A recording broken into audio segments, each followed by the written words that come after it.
So guys welcome to daily football madness. और काफी ज्यादा न्यूज बार्सिलोना से रिलेटेड सर्कुलेट कर रही है। थोड़ा सा समराइज करने की कोशिश करते हैं 10 मिनट के अंदर। देखिए आपको न्यूज ये चल रही है कि बारसा की प्रायोरिटी डीएम है, लेफ्ट बैक की भी अब न्यूज चल रही है, स्ट्राइकर की भी न्यूज चल रही है, जो कि मुझे समझ नहीं लग रही कि स्ट्राइकर की न्यूज क्यों चल रही है। खैर उसको भी डिस्कशन करते हैं। और लेफ्ट विंगर की न्यूज चल रही है, तो हम मतलब डिफेंडर से फॉरवर्ड जाते हैं और जितनी भी न्यूज है उसको डिस्कस कर लेते हैं। देखिए सबसे पहले जो न्यूज चल रही है वो ये चल रही है कैंसेलो स्टे करेंगे। बारसा जो है वो उनको रखना चाहती है as a left back option long with Balde. Julian Araujo के काफी ज्यादा चांसेस है कि वो वापस आ जाएंगे। अराहो, कुंडे और कुबासी आपके जो है वो तीन मेजर सेंटर बैक होंगे। और जो भी न्यूज है, ये तीनों जो न्यूज है ये सारी यही इंडिकेट कर रही हैं कि नीगो मार्टिनेस और क्रिस्टेंसन में से कोई एक प्लेयर जो है वो बारसा सेल करेगी। तो अगर जूलियन अराहो स्पेशली वापस आते हैं और हेक्टर फोर्ड भी राइट साइड के ऊपर ऑप्शन होते हैं, तो ये न्यूज चल रही है। अराहो की न्यूज जो है वो वही है, सेम कॉन्ट्रैक्ट उनके पास है। उनको अब डिसाइड करना है कि उनको एक्सटेंड करना है या फिर उनको बेहतर कॉन्ट्रैक्ट चाहिए, जो कि बायर्न उनको दे सकती है, मैनचेस्टर यूनाइटेड दे सकती है। मुझे ऐसा लगता है कि बारसा को एक एक्स्ट्रा एफर्ट करनी चाहिए अराहो पे, बिकॉज देखें इससे बेहतर आपको सेंटर बैक नहीं मिलेगा मार्केट के ऊपर, और आपको इससे ज्यादा पैसे निकालने पड़ेंगे और इससे बेहतर सेंटर बैक भी नहीं मिलेगा। तो मुझे ऐसा लगता है कि बारसा को थोड़ी एक्स्ट्रा एफर्ट करनी चाहिए। कुबार्सी का contract is well on track, वो उसके अंदर कोई हर्डल्स नहीं है एज पर सोर्सेज, तो वो कुबार्सी जो है वो कॉन्ट्रैक्ट एक्सटेंड कर लेंगे। तो ये तो मैंने आपको बैकलाइन। देखिए एक और न्यूज है, वो मैं जल्दी से बता दूं। सर्जिनो डेस्ट अनफॉर्चुनेटली एसीएल इंजरी होगी। बहुत अच्छा उनका सीजन जा रहा था, ऐसा लग रहा था कि बारसा 15 से 20 मिलियन तक कैश इन कर सकती है डेस्ट के ऊपर। अनफॉर्चुनेटली एसीएल हो गई है। उनके लिए भी बुरा है, बारसा के लिए भी अच्छा नहीं है, बिकॉज बारसा उनको रखना नहीं चाहती थी और अब वो ऑफलोड नहीं हो पाएंगे। तो ये थोड़ा सा इशू हो गया बारसा के लिए, लेकिन ये न्यूज है मैंने आपको दे दिया। अब डीएम पोजीशन के ऊपर आ जाते हैं। देखें फ्रैंकी डियोंग का वही सेम इशू है, कॉन्ट्रैक्ट है, वो एक्सटेंड करेंगे तो वो मार्केट पे नहीं जाएंगे। अगर वो एक्सटेंड नहीं करते बारसा की टर्म्स में तो वो मार्केट के ऊपर चले जाएंगे। अब आ जाते हैं दूसरी न्यूज के ऊपर, बड़ी न्यूज के ऊपर। डीएम पोजीशन के ऊपर किमेक इज द मेन प्रायोरिटी। सारी सोर्सेज टॉप टीयर कर लें, सेकंड टीयर कर लें, फर्स्ट टीयर कर लें, सारी यही रिपोर्ट कर रही है कि बारसा का मेन टारगेट जो है वो किमिक हो गया। देखिए यहाँ पे जुबिमेंडी की भी हल्की हल्की न्यूज चलती है, लेकिन जुबिमेंडी ने ना जुबिमेंडी से कोई नेगोशिएशन है ना रियाल सोसिएडाड से कोई नेगोशिएशन है, तो उसके ऊपर फिलहाल बात करके कोई फायदा नहीं है। किमिक की जो न्यूज चल रही है वो काफी ज्यादा सॉलिड चल रही है। अभी यहाँ पे फेरन कोरियास जो कि स्पोर्ट्स से ही हैं, बहुत ज्यादा रिलायबल नहीं करता। उन्होंने कहा ही मतलब वो बारसा के लिए खेलना चाहते हैं। उन्होंने बर्नार्डो सिल्वा के लिए भी बात ये किया और उन्होंने चावी सिमंस के लिए भी ये बात की, लेकिन बाकी की तो डिस्कशन हम करते हैं। लेकिन किमिक की यार डील हो सकती है 50 में। देखिए राफ रेगनिक की वो अनसर्टेनिटी चल रही है, टूखल रुकेंगे नहीं रुकेंगे, और रुकेंगे तो ज्यादा चांसेस हैं कि किमिक जो है वो छोड़ के चले जाए, बिकॉज इतना अच्छा स्मूथ सीजन नहीं रहा किमिक का टूखल के साथ। तो किमिक के चांसेस हो सकते हैं, और आई थिंक 40-50 मिलियन के अंदर ये डील हो जाए तो ये बुरी नहीं है। अक्सर लोग कहते हैं यार फ्रैंकी और किमिक साथ नहीं खेल सकते। देखें किमिक के अंदर देखिए फ्रैंकी के अंदर भी वो बॉक्स टू बॉक्स जाने की है एबिलिटी, किमिक के अंदर भी है बॉक्स टू बॉक्स जाने की एबिलिटी। दोनों के अंदर डिफेंसिव अवेयरनेस है, इवन किमिक के अंदर डिफेंसिव अवेयरनेस ज्यादा है। वो डीएम भी खेल चुके हुए हैं, क्योंकि ग्रोइट्स्का बॉक्स टू बॉक्स रहते थे, किमिक जो है वो बॉक्स टू बॉक्स नहीं रहते थे उस सिचुएशन में, वो स्टे करते थे। और वो राइट बैक भी खेलते हैं, तो उनके अंदर वो डिफेंसिव एबिलिटी या वो अवेयरनेस है। It will not be a bad deal at all for Barcelona. इसके अलावा और भी न्यूज चल रही है, ओनाना की न्यूज चल रही है। देखिए एवर्टन रेलीगेट नहीं होने वाली, 70 मिलियन बारसा को नहीं स्पेंड करने चाहिए, और ना मेरे ख्याल में बारसा कर सकती है 70 मिलियन स्पेंड। ठीक। इंडीडी की हल्की फुल्की न्यूज चल रही थी, उसको मैं इतना ज्यादा सीरियस नहीं लेता। मुझे नहीं लगता कि इट्स अ गुड ऑप्शन। तो ये देखें न्यूज चल रही है। बर्नाल की भी हल्की हल्की न्यूज आई है कि चाबी उनको फर्स्ट टीम के प्री सीजन के अंदर इंक्लूड कर सकते हैं, डायनेमिक्स में जो है वो इन्वॉल्व कर सकते हैं। तो ये डीएम से रिलेटेड न्यूज है। अच्छा एक और न्यूज है जो हमारे डीएम, महान डीएम से रिलेटेड है, उस बड़ी खुशी हुई मुझे वो सुन के। वो न्यूज ये है कि यार जिरोना जो है वो ओरियल बुसी रोमेओ में इंटरेस्टेड है और सर्जियो क्लच रोबोटो में इंटरेस्टेड है।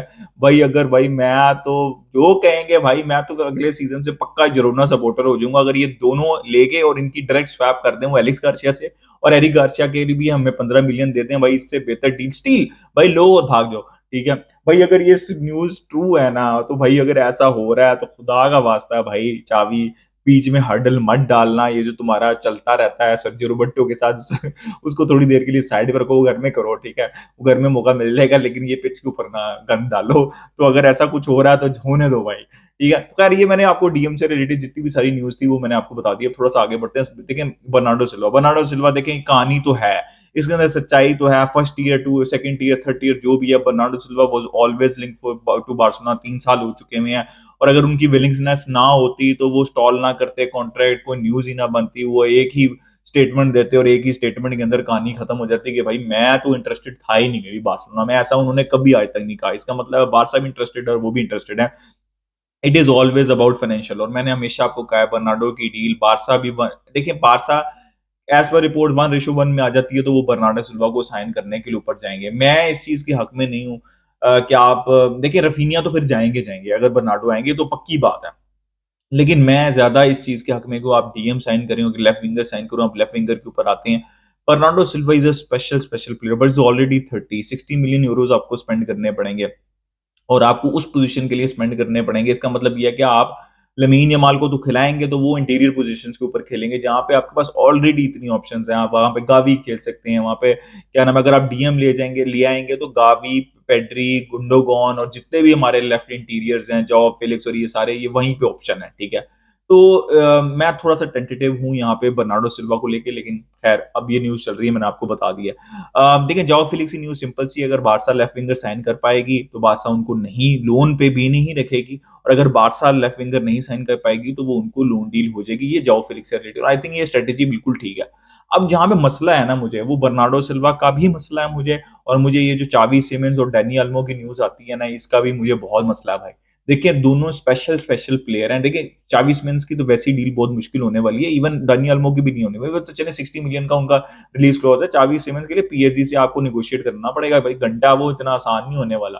क्योंकि देखिए मसले तो चलते हैं, रियाल मैड्रिड के भी रहे हैं मसले, अब रिसेंटली और बारसा के भी हिस्टोरिकली मसले रहे हैं, बिकॉज अजीब अजीब सी डील्स हुई हुई हैं। तो चावी सिमंस की डील बिल्कुल अच्छी नहीं है। देखिए डोंट गेट मी रॉन्ग, मैं बार बार ये कह रहा हूँ दोनों बहुत अच्छे प्लेयर हैं, मुझे बहुत पसंद हैं दोनों प्लेयर, चावी सिमंस स्पेशली डैनी अल्मो।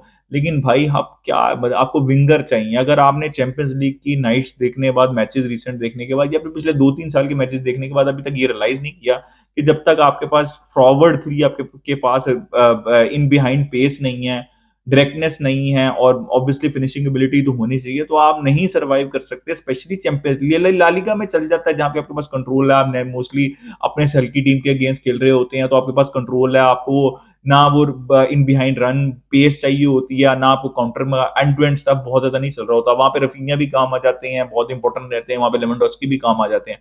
जहां पे आपको पेस चाहिए होती है या फिर आप 10 मैन डाउन है तो आपके पास बाहर निकलने का कोई रास्ता ही नहीं है। तो भाई डैनी अल्मो ये सारे इंटीरियर्स कब तक आप इंटीरियर चलाते रहेंगे भाई। फेरन टोरेस भी हैं आपके पास, जॉ फिलिक्स अभी मैंने नाम लिया है, तो उसके ऊपर आप एक और डानी अल्मो और या चावी सिमंस में ले जाएंगे, does not make any sense भाई। मैं बिल्कुल भी हक में नहीं हूँ। कवर्स के लिए की हल्की फुल्की न्यूज आ रही थी कि बारसा एक हफ्ते में बारसा जो है वो एनालाइज कर रही है कि क्या ऑपरेशन हो सकता है या नहीं हो सकता। निको की कोई न्यूज नहीं आ रही, विच आई जस्ट डोंट अंडरस्टैंड कि क्यों नहीं आ रही, क्या रीजन है, कोई रीजन सामने नहीं आते। बट भाई कवर्स के लिए ये निको में से जाना चाहिए। आपके पास पैसा है 60-70-100, उसमें 2 20-30 और डालो, ठीक है, प्लेयर्स को सेल करो, left winger, proper left winger लेके आओ। मेरी प्रेफरेंस कवर्स के लिए है, Nico Williams is all good also, लेकिन एक right footed proper left winger होना चाहिए भाई। मतलब कब तक खेलते रहोगे इंटीरियर्स के साथ, कब तक बगैर लेफ्ट विंगर के खेलते रहोगे, मेरी समझ से बाहर है। कब तक ये कहानी चलती रहेगी, और अभी भी वो न्यूज, मतलब मैं तो हैरान होता हूँ कि चले अगर ये देखिए न्यूज अगर बाद में ठीक होती है ना, तो मैं हैरान हूं कि बोर्ड के मतलब इतने लोग बैठे हुए हैं, दिमाग लड़ा रहे हैं, और अभी तक इनको यही नहीं रियलाइजेशन हो पा रही इतने सालों से कि भाई हमें एक लेफ्ट विंगर चाहिए, प्रॉपर लेफ्ट विंगर। प्रोफाइल तो होनी चाहिए, खिलाना है नहीं खिलाना, लेकिन अगर आपको कभी जरूरत पड़े तो आप उसको पिच के ऊपर तो डालो, जैसे डोकू है, और भी बहुत सी ऑप्शन है। जैसे सिटी को अगर नहीं जरूरत पड़ती, वो ग्रिलिश भी है, डोकू वहां पे फोर्डन को खिला देते हैं, लेकिन कभी जरूरत पड़ती है तो ग्रिलिश और डोकू को ला तो सकते हैं ना, हम किसको लेके आए उस पोजीशन के ऊपर। खैर ये तो मैंने आपको बता दिया अब लेफ्ट विंगर की सारी जो है कहानी। अब आपको विक्टर रोक की बता देता हूँ भाई। स्ट्राइकर की न्यूज चलती है, बारसा स्ट्राइकर चाहिए भाई, कुछ भी नहीं होने वाला।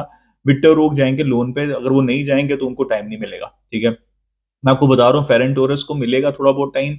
लेवेंडोस्की जितने भी मैचेस हैं अवेलेबल, अगर वो फिट हुए कोई मसला नहीं है तो वो वही खेलेंगे।